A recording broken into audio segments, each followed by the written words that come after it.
하나님 말씀 사도행전 15장 1절입니다. 어떤 사람들이 유대로부터 내려와서 형제들을 가르치되 너희가 모세의 법대로 할례를 하지 아니하면 능히 구원을 받지 못하리라 하니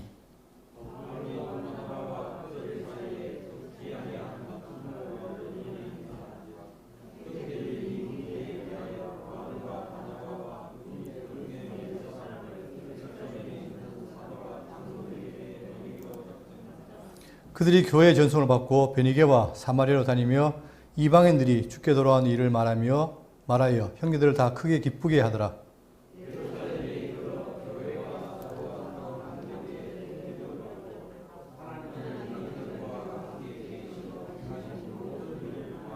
다 같이요.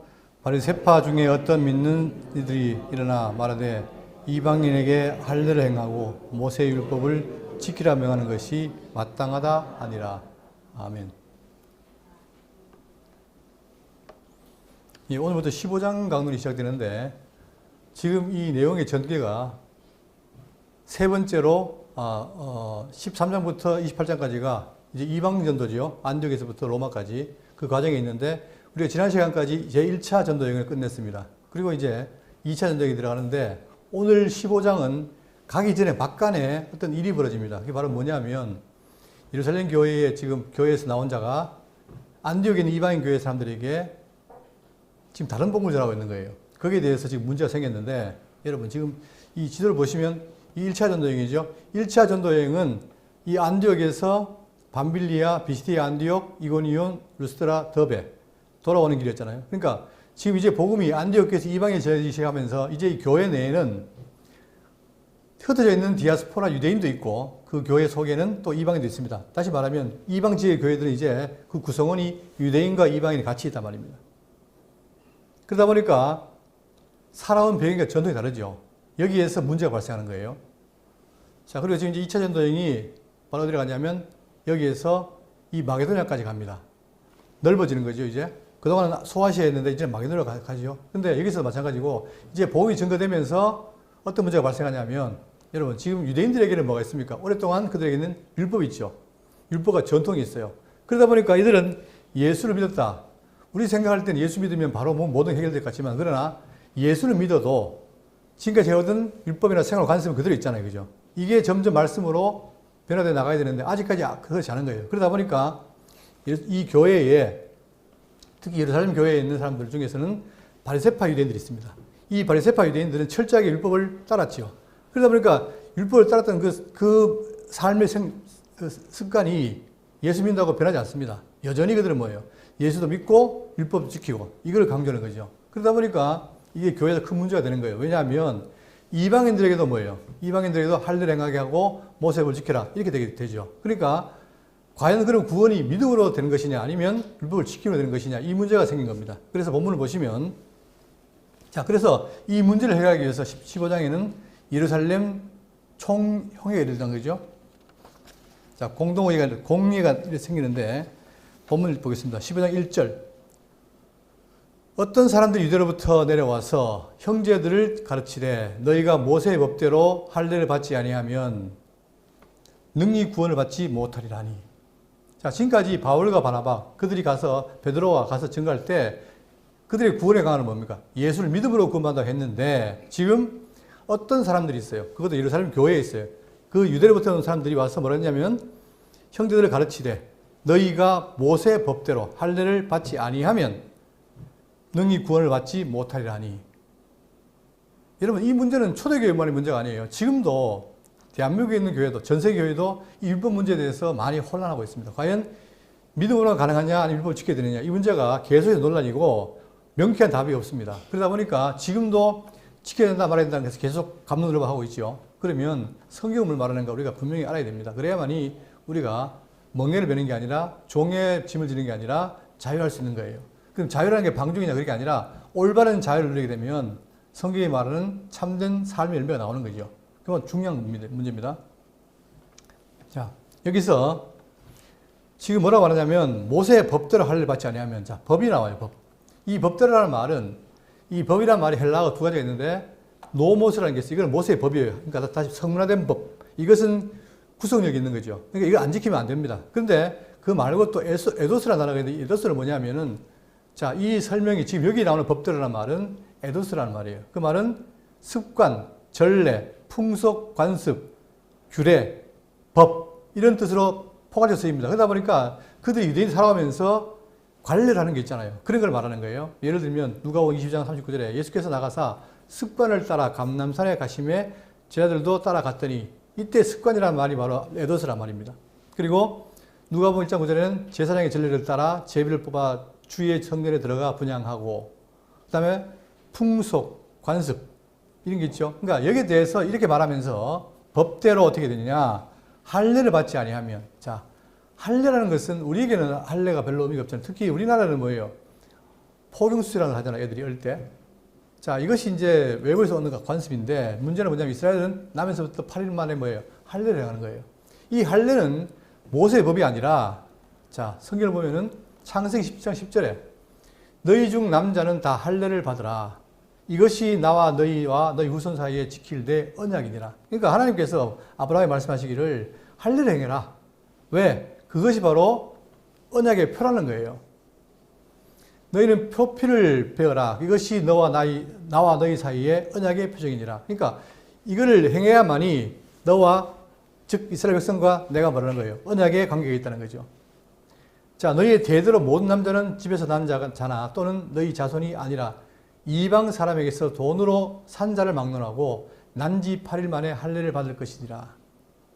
너희 집에서 난 자든지 너희 돈으로 산 자든지 할례를 받아야 하리니 자 이것은 이스라엘 백성뿐만 아니라 돈으로 산 자도 이방에도 가능해야 된다는 거예요.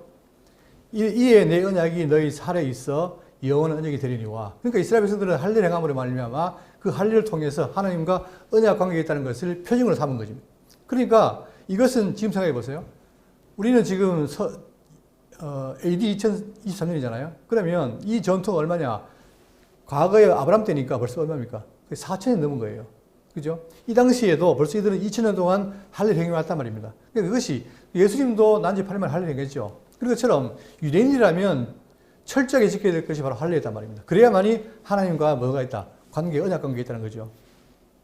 자, 그러면서 영원한 언약이 되는데 14절 할례를 받지 아니한 남자 곧 그 포피를 베지 아니한 자는 백성 중에서 끊어지리니 그가 내 언약을 배반하였습니다. 다시 말하면 할례를 행하지 않으면 언약 관계가 없기 때문에 백성 중에서 끊어진다. 엄한 얘기잖아요. 그죠? 이것이 바로 그들이 법대로 즉 관례대로 해왔던 할례였단 말입니다. 그런데 지금 바울이나 바나바의 복음을 듣고 믿게 된 이방인들에게도 뭡니까? 이방인들은 이 할례가 전통이 아니잖아요. 그런데 지금 어떤 자가 와서 하는 말이 뭐냐면 형제들아 너희들도 어떻게 모세의 법대로 할례를 행하지 않으면 능히 구원을 받지 못하리라. 다시 말하면 할례를 행해야 그 조건이 되어서 어떻게 돼요? 구원이 있다는 걸 말하는 거예요. 그러면 이것은 바울과 바나바의 가르침과 반대되는 거죠. 그래서 이것을 갈라디아에서는 뭐라 그래요? 다른 복음이라는 말을 쓰면서 철저하게 배교하고 있습니다. 그래서 지금 이들이 어떤 일이 한 거예요. 자, 그런데 지금 바울이나 계속 복음 전했던 건 바로 뭐냐면 보세요. 여기 보시면 율법이 아니라 믿음으로 말미암음을 강조했죠. 그러니까 로마서 1장 10절 보시면 복음에는 하나님의 의가 나타나서 믿음으로 믿음에 이르게 하나니 기록된 바 오직 의인은 믿음으로 말미암아 살리람과 같으니라. 그러니까 성경은 일반적인 뭘 말하느냐? 우리가 구원받는 것, 살아나는 것은 의인 되는 건 뭐라는 거예요? 믿음으로 가는 것이지 뭐가 아니다. 율법은 아니라는 거죠. 그래서 갈라디아 5장 1절에 그리스도께서 우리를 자유롭게 하려고 자유를 주셨으니 믿음으로 자유를 줬는데 그러면 굳건하게 서서 다시는 종의 멍에를 매지 마라. 종의 멍에가 뭡니까? 이게 율법이라는 거예요. 율법은 우리를 종되게 하고 부자연스럽게 하고 죄를 짓게 하는, 드러나게 하는 것인데 그걸 맨다는 것은 믿음을 반대한다는 거죠. 보라, 나 바울은 너에게 말하노니 너희가 만약에 할례를 받으면 자, 그러니까 유대인들 생각에는 할례를 받으면 좋겠다 생각하지만 그러나 만약에 이방인들이 할례를 받으면 어떻게 됩니까? 뭐를 반대하는 거예요? 그리스도의 구속사역을 반대하는 거죠. 그래서 그리스도께서 너에게 아무 유익이 없으리라. 그러니까 십자가 죽으시는 그 죽음이 헛되다는 거죠. 그만큼 중요한 사실인데 이들은 지금 이 이방인들에게 할례를 행하라고 하는 겁니다. 자, 그러니까 2절 그들 사이에 적지 아니한 다툼과 변론이 일어난지라 형제들이 이 문제에 대하여 바울과 바나바 및 그 중에 몇 사람을 예루살렘에 있는 사도와 장로들에게 보내기로 작정하니라. 그러죠. 그러니까 지금 할 일을 행해야 된다. 그렇지 않다. 이 두 사이에 뭐 있습니까? 적절한 다툼과 변론. 이 다툼과 변론이라는 말은 다른 말로 논쟁이죠. 논쟁. 서로 말로 논쟁한 거예요. 근데 그것이 좀 치열했던 거죠. 그러니까 이 문제, 형제들 이 문제에 대하여 바울과 바나바 및 그 중에 몇 사람을 예루살렘에 있는 사도와 장로들에게 보내기로 작정하니라. 왜 그랬습니까? 사도와 장로들에게 뭐예요? 이 문제를 의논해서 결정 짓기 위해서 한 거죠. 여러분 지금도 해마다 각 교단마다 총회가 있잖아요. 총회가 있을 때 그 총회에 이런 문제가 생기면 그 총회에다 보고를 합니다. 보고를 해서 총회가 뭐예요? 결정을 하게 되죠. 그런데 여러분 지금 개혁주의만 해도 개혁주의가 확실하게 이렇다 할 것이 없는 게 많습니다. 예를 들면 여러분 천년왕국이라는 것이 천년입니까? 아니면은 그냥 긴 기간입니까? 성경에는 천년 동안에 되어 있잖아요. 그러면 천년 동안이라는 걸 그대로 믿는 사람이 있고 그렇지 않은 사람이 있어요. 자, 그렇다면 천년 동안이라는 것은 성경에 있는 글자를 그대로 보는 것이고 긴 기간이라는 것은 그 천년이라는 말을 의미적으로 다시 해서 풀어가는 거잖아요. 그죠? 그러면 이 두 개가 분명히 틀린데 이 문제에 대해서 총회에다가 거론하면 총회가 뭐라느냐? 이런 말을 합니다. 둘 중에 하나를 선택해 주는 게 아니고 물론 우리 대구 장로교회는 천년이라는 숫자를 믿습니다. 그대로. 그런데 이 개혁주의에서는 뭐라고 하냐면 천년도 맞고 그 다음에 긴 기간도 맞다. 이렇게 하는 거예요. 저는 그런 말 때문에 너무 목사로서 좀 무참하고 웃음이 나는데 왜냐하면 천년과 긴 기간은 다릅니다. 그렇죠? 그러면 그거를 천년 동안이라는 말을 긴 기간을 바꿨을 때 그 뒤에 나타나는 파생되는 문제는 너무나 커요. 그래서 그것을 무천년 또는 현천년이라고 말하는데 전천년과 무천년을 같이 얘기한단 말입니다. 근데 그거를 장로교회 개혁주의의 같은 입장이라고 말하면서 같이 가요. 그래서 지금 대표적인 개혁주의 총실이라든가 합진이라든가 고신에서는 같이 가르칩니다. 그거를. 그러면 진리는 하나인데 그런 문제에 있어서 그렇게 한다는 것은 문제되는 거 아닙니까? 그런 것처럼 이것이 총회가 바로 해줘야 되는데 지금 차이는 뭐냐면 자 제가 역사를 봤더니 역사 속에서 1, 2, 3세기에서는 전천년이 맞았어요. 아무 문제 없었는데 3세기 이후에 뭐가 왔느냐? 기독교 내에 알레고리라는 게 온 거예요. 알레고리.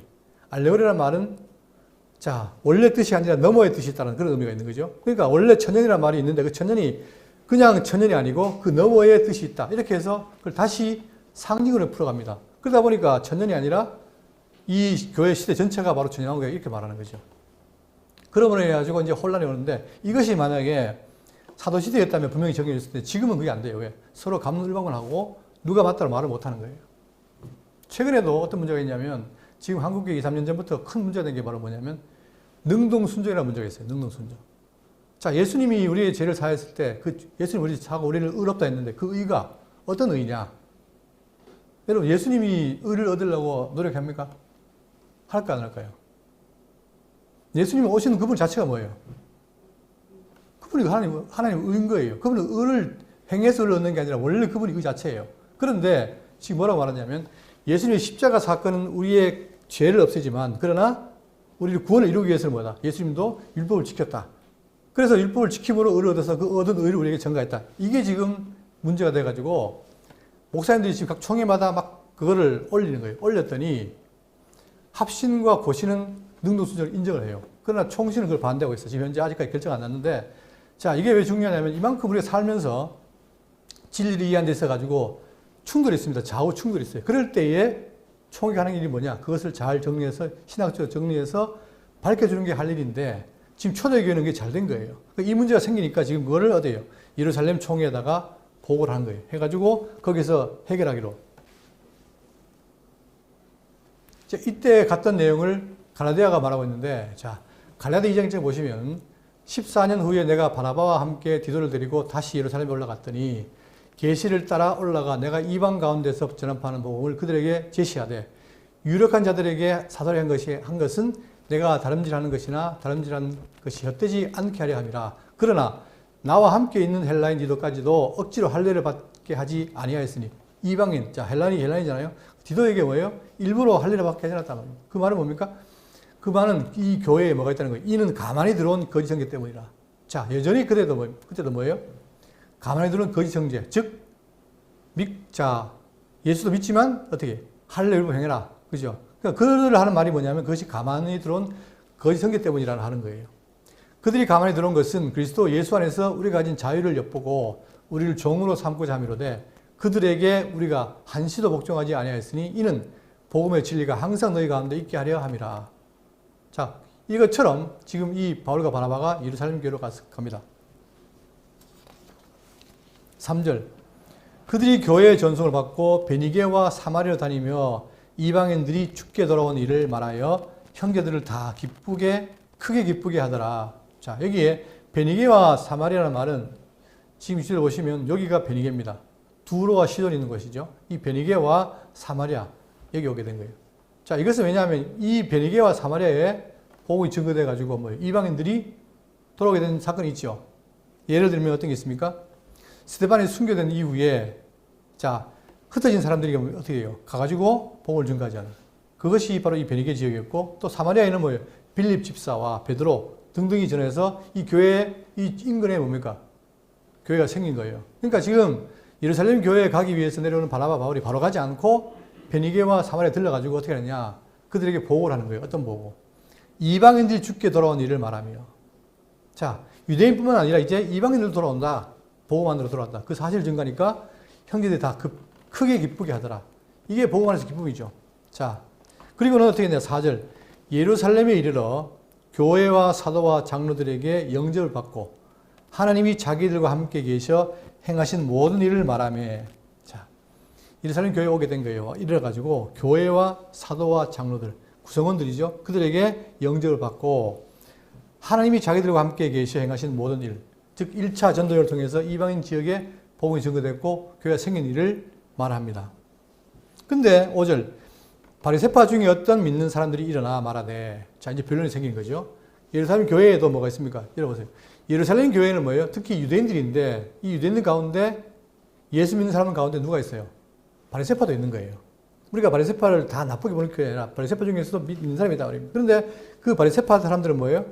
율법을 중식이잖아요. 그러다 보니까 바리새파 중에 어떤 사람들이 여기서 파라는 말을 씁니다.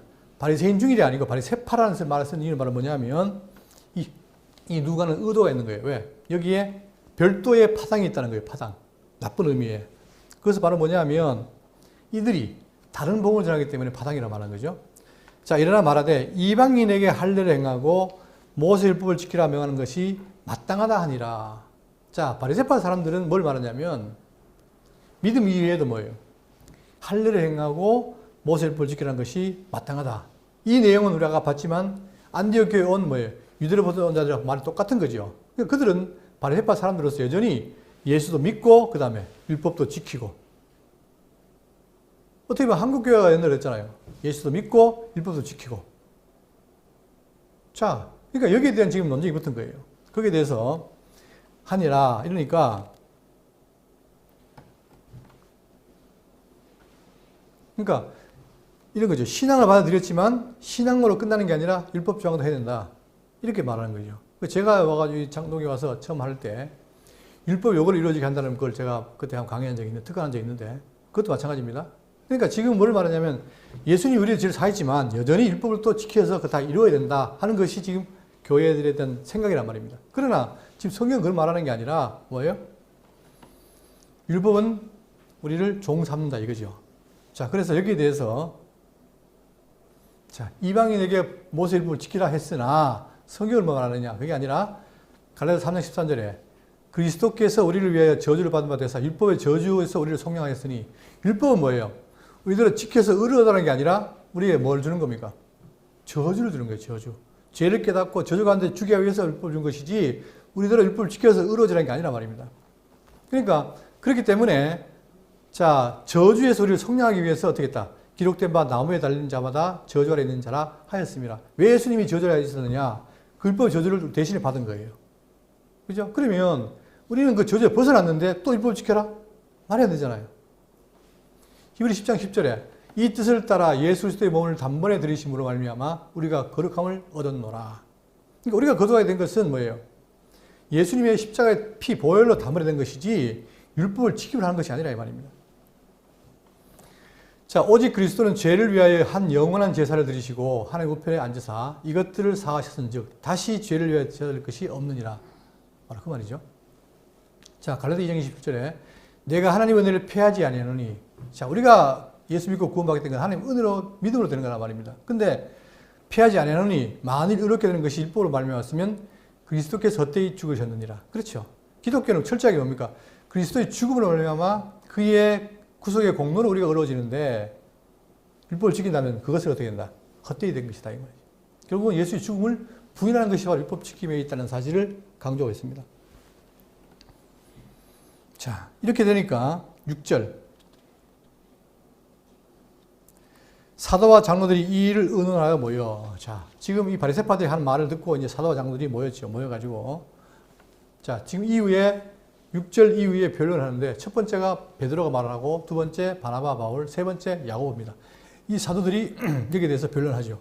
첫 번째가 뭐냐면 자, 그런데 여기에 장로와 사도만 있는 게 아니라 누가 있어요? 모든 교인도 있어요. 왜? 교인들이 결국 믿음의 대상들이니까. 교인들이 와서 듣습니다. 그걸 듣고 자기들이 결정할 거죠. 자, 왜냐하면 이것이 당시 교회에 굉장히 중요한 관심사이기 때문에 그런 거예요. 7절 많은 변론이 있은 후에 자, 지금 계속해서 이 논쟁을 놓고 서로 옥신각신 많은 변론이 있었잖아요. 그 후에 베드로가 일어나 말하되 자, 베드로가 이제 일어났습니다. 수석 사도인 베드로가 일어나가지고 하는 말이 뭐냐면 형제들아 너희도 알거니와 하나님이 이방인들로 내 입에서 복음의 말씀을 들어 믿게 하시려고 오래전부터 너희 가운데서 나를 택하시고. 자, 베드로의 말은 뭐냐면 베드로도 유대인이란 말입니다. 그런데 베드로는 어떻게 하는 말이 뭐냐면 형제들아. 자, 너희도 알거니와 하나님이 이방인들로 즉 구원을 시키기 위해서 이방인들로 내 입에서 복음의 말씀을 듣게 하시려고 오래전부터 너희 가운데서 나를 택했다. 자, 그러니까 나를 택한 이유는 바로 뭐냐면 뭐예요? 이방인들로 하여금 뭐예요? 내 입에서 나는 복음의 말씀을 들어 믿게 하려고 했다는 거예요. 자, 복음의 말씀이라는 말은 뭐냐면 보세요. 자, 복음의 말씀의 기원은 신약시대에 예수 그리스도에게 있는데 예수 그리스도는 보세요. 그분이 왜 중요하냐면 율법 아래, 구약은 율법이잖아요. 모세 율법이잖아요. 율법 아래에서 정죄당하며 신뢰받은 사람들. 그러니까 결국은 율법은 다 우리를 죄 가운데 가두잖아요. 왜? 육체인 우리는 율법을 지킬 수가 없어요. 그러니까 하나도 어기면 다 율법에 어기는 게 되기 때문에 다 죄 가운데 정죄당하게 되는 거예요. 그러니까 죄 가운데 신뢰하던 사람들 그리고 하나님의 선민을 규정해서 율타리 밖에서 살던 사람들을 무죄한 자신 십자가 대속을 통해서 하나님의 은혜의 자리로 옮기는 것. 이게 바로 복음이란 말입니다. 복음은 율법에서 옮겨서 은혜로 올린 게 바로 복음이라는 거죠. 자, 그래서 예수의 자, 그리스도 및 그의 사역. 그것이 바로 복음이라는 거예요. 그러니까 마가복음 1장 1절에 보시면 하나님의 아들 예수 그리스도의 복음의 시작이라. 자, 첫 절에 마가복음 1장 1절에 예수가 누구냐? 바로 그분의 복음이 이제 시작됐다는 거죠. 복된 소식이. 그리고 마태복음 4장 23절에 예수께서 온 갈릴리에 돌아다니사 그들의 당에서 가르치시며 천국 복음을 전파하시니 이 복음이 증거되기 시작한 거예요. 그래서 지금 그 복음이 예루살렘과 온 유다와 사마리아 그 다음에 이방까지 전개됐단 말입니다. 그러니까 그 톡에서 누가 이방인들이 믿게 됐는데 다시 율법을 지켜야 한다? 그러면 뭘 반대한다는 거죠? 복음을 반대한다는 겁니다. 그러니까 그렇게 되면 베드로의 택함도 잘못된 것이라는 거예요. 그러니까 베드로는 하나님께서 오래전부터 자기를 택했다. 자, 여기는 자, 우리가 최초 이방교회가 됩니까? 이방인들이 복음 믿게 된 게 어디죠? 사도행전에서 누구 사건이죠? 고넬료 사건이잖아요. 고넬료. 가이사라에 있는 고넬료와 그 가족들. 그 가족들을 만나게 한 게 누굽니까? 하나님 청년께서 베드로와 그 다음에 이 고넬료를 만나게 했잖아요. 그래서 그들이 복음을 듣고 믿게 된 거죠. 그게 바로 그 일을 위해서 하나님이 나를 택했다 하면서 8절 또 마음을 아시는 하나님이 우리에게와 같이 그들에게도 성령을 주어 증언하시고. 자, 하나님은 성경에 말하기를 자, 마음을 아신다 그랬는데 하나님은 사람 외모를 보지 않고 뭐예요? 마음을 본다고 그랬잖아요. 그래서 예레미야 11장 20 보시면 공의로 판단하시며 사람의 마음을 감찰하시는 만군의 여호와여 나의 원통함을 죽게 하려 싸우니 그들에게 대한 나의 보복을 내가 보리이다 하였더니 하나님께서 우리 속에 있는 마음을 보시기 때문에 그 마음에 애틋한 것을 본다는 거예요. 또한 예레미야 10장 10절에 보시면 나 여호와는 심령을 살피며 폐부를 시험하고 각각 그의 행위와 그의 행실대로 보응하나니. 그러니까 지금 성경은 하나님 우리 마음을 보시는데 지금 우리도 똑같이 우리도 마음, 유대인 우리도 마음 봤지만 그들 이방인들도 뭡니까? 그들의 마음을 하나님이 살피신다는 거예요. 그래서 무엇을 주었느냐? 8절 끝에 성령을 주어 증언하시고. 여러분 성령 준다는 말이 뭡니까? 예수님이 갑자기 하는 말이 뭐냐면 너희가 물과 성령을 건너지 않으면 결코 하나님 나라를 볼 수도 없고 갈 수도 없다 그랬잖아요.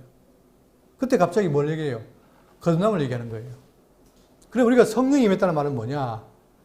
자, 인간은 원래 지어질 때 어떻게 했습니까? 흙에다가 생기를 불어넣으니까 생명이 됐죠. 그러니까 원래 인간은 어떠냐? 산 목숨이지만 그걸 분석해보면 실제 육과 영으로 나눈단 말입니다. 그런데 아담이 타락해서 어떻게 됐어요? 영도 죽고 육은 저주가 돼 있죠. 그러다가 살다가 영혼이 죽으면 영혼은 사망을 가는데 문제는 뭐냐? 이렇게 영이 죽은 자가 살아날 기회가 있는 거예요. 그게 언제입니까? 예수님이 그걸 말씀하신 거예요. 거듭남에 대한 얘기를 한 거예요. 자, 그때에 어떻게 됩니까? 우리가 성령으로 거듭나죠. 그래서 오순절날 성령이 만난 건 뭐냐? 우리에게 거듭난 사건이 일어났다는 것을 보여주는 거죠. 그러면 이걸 뭘 말하냐면 지금까지 유대인들은 뭡니까? 유대인들은 하나님과 언약 관계를 어떻게 했어요? 실제로 몸에다가 할례 행함으로 내가 하나님과 언약 백성이라는 것을 증거했단 말입니다. 그런데 이제는 뭐예요? 그게 아니라 육체의 할례가 아니라 뭐예요? 마음의 할례를 준 거예요. 죽었던 우리를 살리신 거예요. 근데 그것이 놀랍게도 그러니까 성령이 이방인이 임했단 말은 유대인들은 생각도 못했는데 이방인도 뭡니까? 하나님께서 그들의 표피가 아니라 육체가 아니라 마음의 뭐다? 마음의 하나님의 백성이라는 징표를 준 거예요. 자, 그러면 여러분 육체에 행하는 그 표피에 행하는 할례가 중요합니까? 마음의 할례가 중요합니까? 당연히 마음의 할례가 중요한 거죠. 그래서 신명기도 보면은 모세는 뭐라 했느냐? 마음의 할례를 얘기해요. 근데 성경에 보면은 마음의 할례가 구약에는 부분적으로 있지만 확산된 것이 바로 뭐냐? 오순절 성령이 온 뒤라는 거예요. 그 오순절 성령의 역사를 통해서 실제로 마음의 할례가 일어난 거죠. 그러니까 지금 자, 사도들이 왜 이걸 반대하냐면 봐라. 이미 벌써 마음의 할례를 해서 이미 할례를 입었는데 또 무슨 할례냐 이 말이죠. 그죠? 더 중령을 받았는데.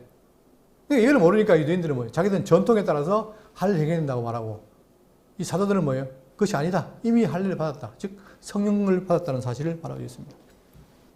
자, 여기에 대해서 하시는 말씀이 뭐냐면 자, 사도행전 10장 44절에 베드로가 이 말을 할 때에 성령이 말씀 듣는 모든 사람에게 내려오시니 자, 베드로가 놀란 거예요. 왜 놀랐느냐? 성령은 이방인에게 임하지 않는다고 생각했는데 놀랍게도 고넬료 집에 갔는데 그가 하나님의 말씀을 증거하니까 그때 어떻게 됩니까? 성령을 말씀 듣는 이방인, 즉 모든 사람들이 받는 거예요. 이게 너무나 놀라운 거예요. 그러니까 베드로와 함께 온 할례 받은 신자들이 이방인들에게도 성령 부으심으로 말미암아 논란이. 그렇죠. 자기들은 꿈에도 이방인들이 성령 받으려고 생각 못했는데 실제로 고넬료 가정과 고넬료에게 성령이 임하니까 놀란 거예요. 자, 그러면 성령을 뭘 하시는가? 로마서 8장 14절에 무릇 하나님의 영으로 인도를 받는 사람은 곧 하나님의 아들이라. 자, 그러니까 그 이방인들이 바로 뭐예요? 실제로 몸에 할례는 안 하겠지만 마음속에 성령을 받음으로 이미 벌써 뭐가 된 거예요? 하나님의 아들이 된 거예요. 하나님의 아들 된 사람들한테 다시 할례를 행해라? 이게 안 맞잖아요, 논리적으로. 그러니까 너희는 다시 무서워하는 종의 영을 받지 아니하고 보세요. 종의 영이 바로 율법이란 말입니다.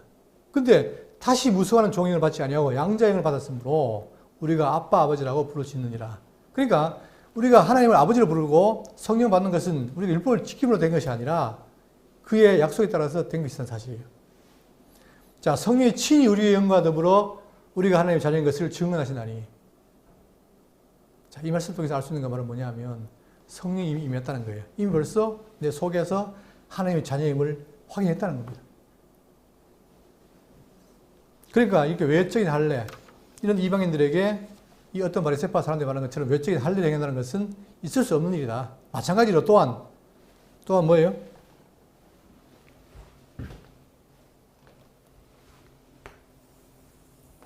자, 구약을 크게 포괄적으로 말하면 율법이에요, 율법. 그 다음에 율법에서 우리를 복음으로 옮겼잖아요, 은혜로 옮겼잖아요. 그러니까 복음에 들어있는 자들, 이들에게 다시 율법을 행해라? 여러분, 그러면 이걸 말해야 돼요. 율법을 안 지키면 뭐하냐? 제가 말씀드렸죠. 우리가 10계명, 자, 10계명이 찬송가에 있잖아요. 10계명. 근데 이것이 글자로 되어 있잖아요. 글자로 되어 있는 것이 아니라 이제는 뭐예요? 우리 속에는, 신약 성도들에게는. 어디에 있어요? 예, 돌비에 있는 게 아니라 신비에 있어요. 똑같은 거예요, 여러분. 마음에 할 일 행했는데 할 일 행해라? 이 말이나 이미 벌써 신비의 글을 기록했는데 또 뭘? 돌리를 봐라. 그 말입니다. 그러니까 우리는 눈에 보이는 계명을 보고 따라 지키는 게 아니란 말이에요. 왜? 여러분, 우리가 예수 믿어도 육체는 뭐예요? 여전히. 어디 있습니까? 죄 가운데 있어요. 그러니까 내가 마음에는 참 하나님 섬기고 싶은데 딱 보는 순간에 뭡니까? 내 죄가 발동하는 거예요. 그러니까 율법을 통해 지키려고 하니까 내가 딱 보는 순간 뭐가 돼요? 죄인으로 드러나요. 그러니까 자꾸 우리를 뭐 합니까? 이 돌비는 우리를 율법 가운데 종으로 몰아가요. 그런데 우리가 보험 안에 자유가 됐는데, 자유자가 된 뒤에도 또 이걸 지킨다? 안 맞죠? 문제는 뭐냐? 우리는 뭐예요? 신비에 기록된 법이 있어요. 그게 바로 뭡니까? 그게 사랑의 법이고, 생명의 법이고, 또 성령의 법이고, 자유하는 법이고. 이 법이에요, 이 법. 이거는 외형적인 걸 보고 지키는 게 아니라 내 속에 내면적으로 진리를 깨달을 때 그때에 깨달음으로 오는 거예요, 이게. 그러니까 기독교는 철저하게 뭡니까? 뜻분별을 해서 그 사랑을 깨달으면 그 다음에 분량에 맞게 생각하고 삶을 드러나는 거예요. 그러니까 모든 구약적인 것을 금하는 이유가 바로 뭐냐? 최근에 웃긴 일이 벌어진 거예요. 제가 정확히 모르겠는데 천안인가 그 지역에다가 저기 브라질에 가면 뭐가 있습니까? 예수상이 있죠. 그러니까 저 천안시에다가 뭐예요? 막 큰 예수 우상을 짓겠다. 황당한 사람들이에요. 기독교 우상적인 거 아닙니다. 그러니까 그걸 지어놓고 돈 벌겠다는 거죠. 이런 기독교는 천박한 종교가 아니에요. 자, 그러니까 뭐냐면은 우리가 이미 벌써 우리에게는 돌비가 의미가 없어요, 여러분.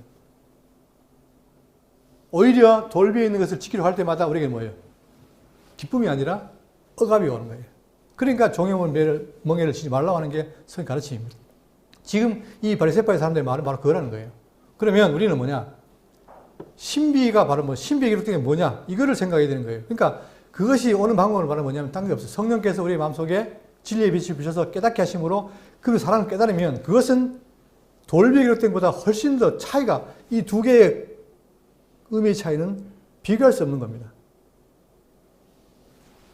그러니까 여러분, 다시 말씀드리지만 신약 성도들이 율법 지킨다?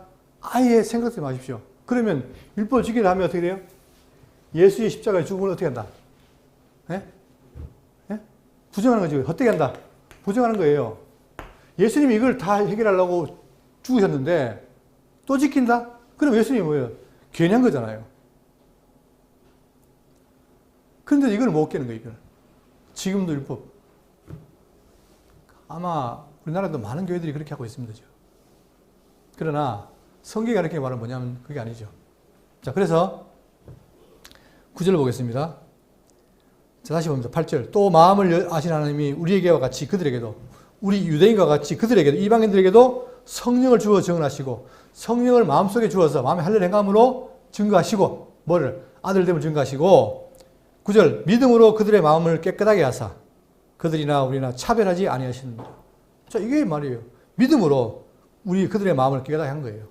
근데 다시 율법 지켜서 깨끗하게 해라? 말이 안 되잖아요. 10절. 그런데 지금 너희가 어찌하여 하나님을 시험하여 우리 조상과 우리도 능히 외지 못하는 멍에를 지라들의 목에 두렸느냐. 결국 너희들 율법 지키라는 말은, 할 일 행하는 말은 뭐예요? 그게 자유를 주는 것이 아니라 오히려 억압을 주는 것이고, 더군다나 보세요. 지금 그 당시에 바리새파 사람들은 자기들 율법을 지킨다고 생각했지만 그게 아니라 너희들도 못했고 조상도 능히 못한다. 이게 얼마나 아이러니합니까? 자기도 못하는 거를 하라는 거죠. 오히려 자유된 자를 다시 종으로 몰아간다. 자, 그러면 멍에가 뭐냐면 보세요. 멍에가 바로 이런 거예요. 제가 시골에 살아봤는데 이 소에게 먹는 멍에, 이 멍에. 자, 갈라디아 5장 1절에 그리스도께서 우리를 자유롭게 하려고 자유를 주셨으니 그러므로 굳건하게 서서 다시는 종의 멍에를 매지 말라. 이 놀라운 얘기 아닙니까? 그리스도가 어떻게 했다는 거예요? 우리를 자유롭게 했어요. 근데 다시 율법을 지키자는 말은 뭐 하는 거예요? 다시 여기다가 목에다가 뭐예요? 멍에를 씌는 것처럼 우리 억압을 한다 이 말이에요. 자, 그것은 자 유대인도 못했다는 거다 하는 거죠. 자, 그러면서 하나님 우리가 이방인들 차별하지 않은 게 바로 뭐냐면 이거예요. 놀라운 얘기가 에베소 2장 11절에 그러므로 생각하라. 너희는 그때의 육체로는 이방인이었다. 자, 율법 가운데는 보세요. 우리가 율법에 들어가면 율법 속에는 뭡니까? 유대인과 이방인이 합할 수가 있어요, 없어요? 안 되죠. 합할 수가 없어요. 그러니까 육체로는 유대인과 이방인이 엄격히 다른 거예요. 그런데 자, 12절. 그때 너희는 그리스도 밖에 있었고 이스라엘 나라 밖에 사람이라 약속의 내들에 대하여는 외인이요 세상에서 소망이 없고 하나님도 없는 자이더니 이제는 전에 멀리 있던 너희가 그리스도 예수 안에서 그 그리스도의 피로 가까워졌느니라. 자, 율법에 있을 때는 이거 철저하게 분리됐는데 복음 안에 들어오니까 어떻게 돼요? 이 둘이 화평이 된 거예요. 화평. 하나가 된 거예요. 그런데 다시 너희들이 이 화평을 깨려느냐 이 말이죠. 자, 14절. 그는 우리 화평이신지라 둘로 하나를 만드사 원수된 것 곧 중간에 막힌 담을 자기 육체로 하시고 법조문으로 된 계명의 율법을 폐하셨으니. 여러분 보세요. 뭐라고 했습니까? 법을 어떻게 했다? 폐하셨으니. 우리는 율법을 폐한 거예요, 여러분. 예? 그러나 심판의 기준은 남아있지만 우리는 뭐예요? 예수님이 다 이뤘기 때문에 그 요구가 끝난 거예요. 이는 이 둘로 자기 안에서 한 세 사람을 지어 화평하게 하시고. 그러니까 화평이 된 자에게 다시 이거를 화평하게 됐는데 또 분리하려고 율법 지키려 하느냐 그 말이에요.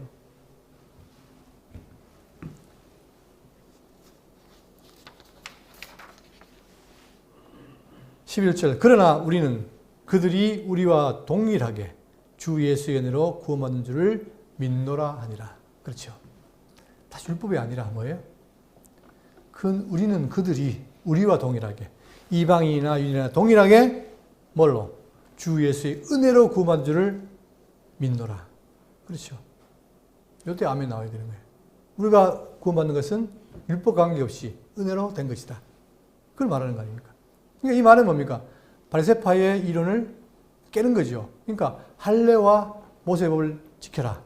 그것은 멍에를 매기 하는 것이지 자유롭게 하는 것이 아니다. 오히려 그리스도를 무시하는 것이다. 그러니 틀린 것이다 이 말이에요. 여러분, 그러니까 이 공의회가 예루살렘 공의회가 명쾌하잖아요. 확실하게 말하잖아요, 그죠?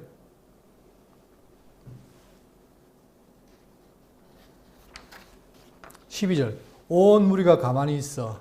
자, 이렇게 베드로의 말이 끝나고 다음에 온 무리가 가만히 있었다면 좀 침묵을 지켰어요. 그러다가 바나바와 바울이 하나님께서 자기들로 말미암아 이방인 중에서 행하신 표적과 기사에 관하여 말하는 것을 듣더니. 근데 말했다고 하고 본문에는 내용이 없어요. 그러나 여러분 우리가 발표했지만 13장 14장 1차전 전도에서 한 내용이 있죠. 그거를 지금 다시 쓸 필요 없으니까 안 써놓은 거예요. 그러니까 지금 그것을 바나바 바울이 보고를 한 거죠. 그 다음에 13절 말을 마침에 야고보가 대답하여 이르되 형제들아 내 말을 들어라.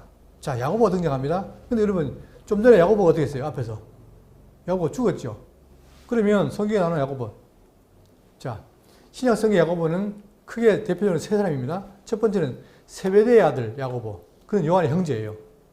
그 다음에 알페의 아들 야고보가 있어요. 그리고 세 번째로 예수님의 형제들 야고보가 있습니다. 그 중에 첫 번째인 세베대의 아들 야고보는 헤롯에 의해서 죽어요. 목침을 당해 죽습니다. 순교당했어요. 자, 그 다음에 여기서 말하는 야고보는 누구냐면 바로 이 예수님 형제 야고보인 거예요. 이 형제 야고보가 예루살렘 공의의 의장이에요. 지금 이 공의를 베푸는 이 공의의 의장이고 또한 야고보서를 기록한 사람이에요. 그러니까 예수님의 동생이 처음에는 예수님을 비난했지만 나중에는 예수를 영접하게 됐죠. 그런 것처럼 자, 이 야고보가 대답하여 이르되 형제들아 내 말을 들으라. 자, 하나님이 처음으로 이방인 중에서 자기 이름을 위할 백성을 취하시려고 그들을 돌보신 것을 시몬이 말하였으니. 자, 이때 이 처음이라는 말은 바로 뭐냐면 이방인으로 처음 믿게 된 자, 그게 바로 고넬료 사건을 염두에 두는 거예요. 앞에서 10장에서. 자, 처음으로 이방인 중에서 자기 이름을 위할 백성을 취하시려고 그들을 돌보신 것을 시몬이 말하였으되, 시몬이 누굽니까? 바로 베드로예요, 베드로. 앞에 베드로의 설교를 말하는 거예요. 베드로도 어떻게 했다? 내가 하나님 나를 택해서 이방인을 믿게 했다 그랬죠. 그런 것처럼 자, 시몬이 말하였으니, 자, 여기서 보면은 그들을 돌봤다.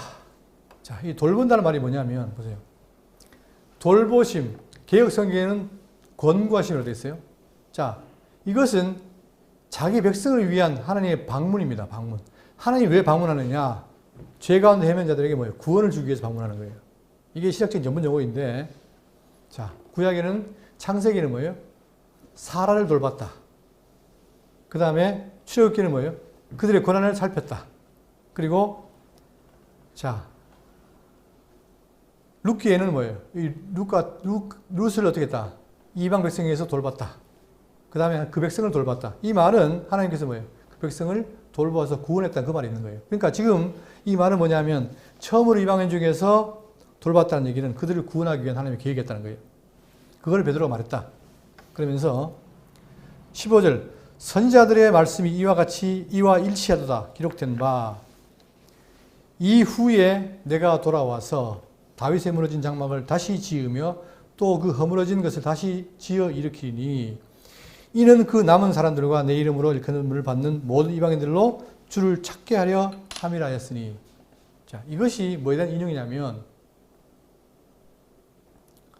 자, 보십시오. 똑같은 내용인데 이게 아모스에 대한, 아모스 9장 11, 12절을 인용한 거예요. 자, 그런데 이 아모스 원래 히브리 마수라 텍스트에는 이렇게 되어 있어요.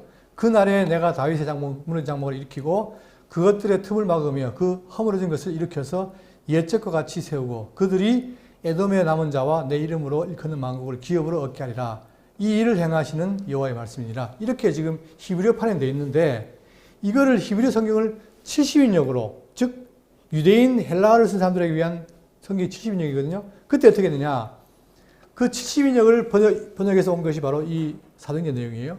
이후에 내가 돌아와서 다윗이 무너진 장막을 다시 지으며 또 그 허물어지는 것을 다시 지어 일으키니 이는 그 남은 사람들과 내 이름으로 일컬음을 받는 모든 이방인들로 주를 찾게 하려 함이라 했으니 좀 차이가 있습니다. 뭐냐면 자, 히브리어판에는 그 날이라 했는데 70여기는 뭐예요? 이후에로 되어 있잖아요.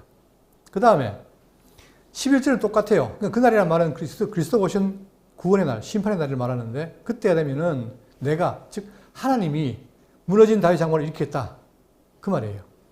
근데 그게 세워지면 어떻게 되느냐? 17절이 다른 거예요. 자, D가 달라요. 자, 12절 여기 히브리어판에 뭐냐? 그들은 유대인들이에요.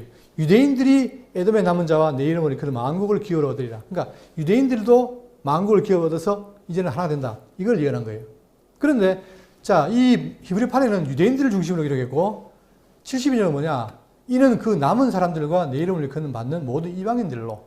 자, 이거는 이방인을 중심으로 기록한 거예요. 그러니까 그 장막을 일으킬 때가 되면, 메시아가 와서 그 때가 되면 어떻게 되냐? 그 남은 사람들과 내 이름을 일컬음 받는 모든 이방인들이 어떻게 될 것이다? 주를 찾게 될 것이다. 이렇게 기록을 한 거예요. 70인역이. 그러니까 지금 야곱의 말은 뭐냐면 그 말대로 지금 어떻게 돼요? 이 이방인들이 남은 사람들, 즉 남은 사람들, 유대인 중에 남은 사람들 있죠? 그들과 그 다음에 내 이름을 일컫는 모든 이방인들로 어떻게 주를 찾게 하렴이라 하고 예언되어 있는데 실제로 어떻게 했다는 거예요? 그 예언대로 지금 이방인들이 어떻게 했다? 주를 찾았다. 믿음으로. 그 말이죠. 이해되십니까? 그렇게 얘기를 한 거예요. 그러니까 지금 이것은 야곱의 말은 뭐냐면 봐라. 이렇게 된 것은 구약의 선지자가 말한 것처럼 똑같이 된 것이다. 그러니까 지금 야고보는 이들이 구원받게 된 것도 율법이 아니라 믿음으로 된 것을 정당하게 증거를 한 거죠. 18절. 즉 예로부터 이것을 알게 하시는 주의 말씀이라 함과 같으니라. 이것은 금방 생긴 게 아니라 이미 이전부터 다 예언되어 있던 것이다 라고 말하고 있습니다. 예를 들면 여러분 보세요. 예를 들면 출애굽할 때 이 출애굽이 이제 죄에서 벗어난 거 아닙니까? 그때에 주가 누구예요? 주가 누구예요? 이스라엘 백성이죠. 그럼 이스라엘 백성만 나왔습니까? 그때? 성경에 보면 그게 아니라 이스라엘 백성 플러스 뭐 나와요? 원하는 잡족도 나와요. 이 말은 뭘 말하냐면 이미 벌써 구약에도 뭐예요? 이방인이 구원될 것을 미리 다 예표하고 있었던 거예요. 그것처럼 이렇게 예로부터 이게 다 돼 있다는 거예요. 그러니까 지금 이방인이 구원받는 것은 어느 순간에 된 게 아니라 예로부터 주의 말씀이 다 하실 것이다. 그것처럼 된 것이다. 그걸 말하면서 지금 이 야곱을 말하고 있는 거죠. 자, 그러니까 19절. 그러므로 내 의견에는 이방인 중에서 하나님께 돌아오는 자들을 괴롭게 하지 말고. 자, 그러니까 구약의 대로 된 것이다. 괴롭게 하지 말라. 뭘로? 율법을 지켜서 다시 돌아가 종 삼는 거 하지 마라 이 말이에요. 예루살렘 교회의 공의는 확실한 증거를 말합니다.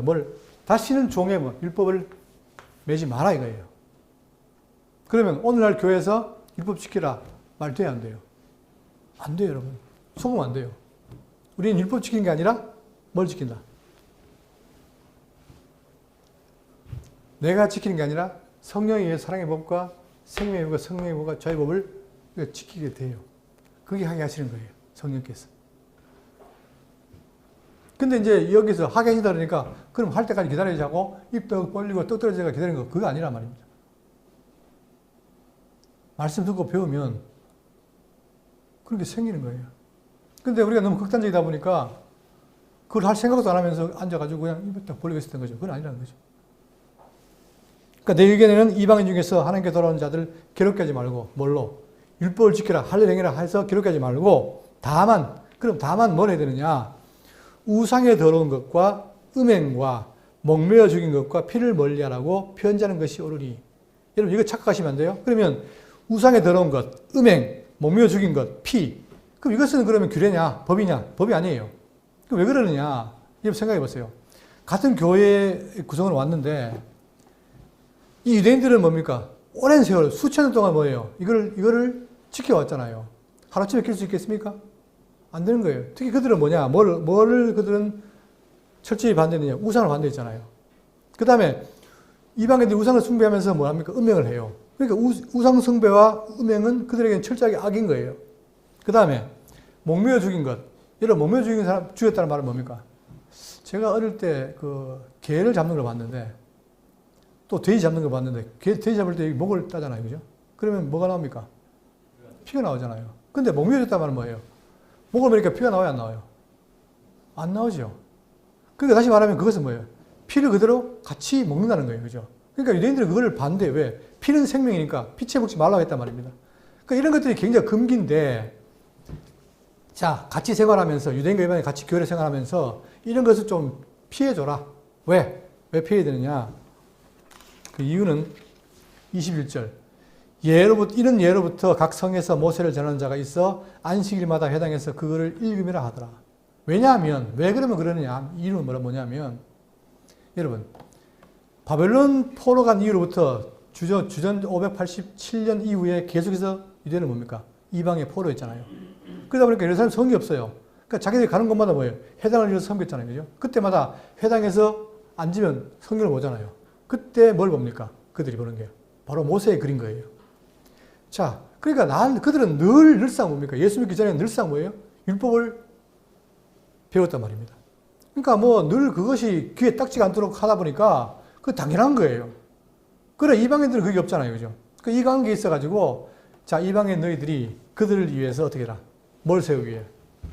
법이 아니라 뭘 세우기 위해서? 덕을 위해서. 그들의 마음을 안 건드리기 위해서. 덕을 위해서. 왜? 그들도 그거를 말씀을 배워서 해소할 때까지 시간이 필요하잖아요. 그러니까 덕을 위해서 우상을 섬기는 것과 음행과 목매어 죽이는 것과 피를 멀리해라. 이게 건덕 차원의 건건 거예요. 이게 바로 교회에서 정한 거란 말입니다.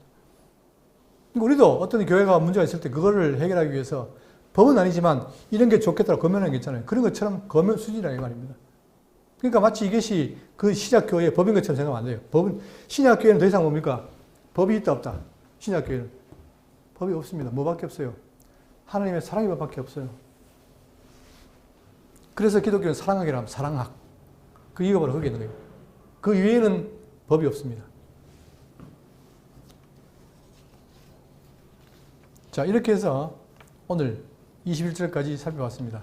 자, 지금 문제는 바로 뭐냐면 교회, 즉 이방교회. 이방교회는 유대인과 이방인이 함께 있는데 또한 그 이방인들에게 율법을 행해라, 할례를 행해라. 이것은 잘못된 것이다. 이제 우리는 뭐예요? 율법과 종안에 있는 것이 아니라 복음의 자유 안에 있다. 그렇기 때문에 우리 여긴 자들의 이방인들에게는 그걸 덮어주셔서 안 된다 하는 것을 예루살렘 공회가 결정하게 된 겁니다. 여러분, 이것은 그동안에 되는 것이 아니라 오늘날도 마찬가지입니다. 오늘도 지금 전 세계 교회는 율법 문제가 아직도 해결이 안 됐어요. 왜냐하면 여러분, 이유는 있습니다. 왜냐하면 보세요. 사랑의 법이라는 것은 눈에 안 보이잖아요. 근데 율법은 쉽잖아요. 왜? 딱 기록해 놓은 게 있으니까. 그죠? 딱 보면 알잖아요. 그러나 그래서 종교학자는 칼빈 루터가 그걸 걱정했다고 해요. 율법 없으면 사람들이 다 나태해질 거라고. 그렇지 않습니다. 그 증거는 어떻게 되냐? 초대교회 1, 2, 3세기의 교회를 보면 그들은 율법이 없어도 어떻게 됩니까? 1, 2, 3세기의 초대교회 사람들은 핍박 가운데 예수 믿음 죽인다는 그 가운데서도 어떻게 그들은 철저하게 말씀을 듣고 배움으로 사랑을 실천했어요. 그게 역사적인 증거로 남아있는 거예요. 그럼 오늘날 이 교회가 왜 이렇게 힘들까? 사랑이 없을까? 그 이유는 딴 게 아니라 진리의 선명성이 있기 때문에요. 저는 그렇다고 봅니다. 자, 그렇기 때문에 우리가 이 내용을 계기로 이것은 비단 초대교회만의 문제가 아니라 지금도 마찬가지로 갖고 있는 문제이기 때문에 여러분 이 계기를 통해서 다시 한번 대구 장로교회는 율법의 종이 아니라 복음의 자유한 자가 되기를 바라겠습니다.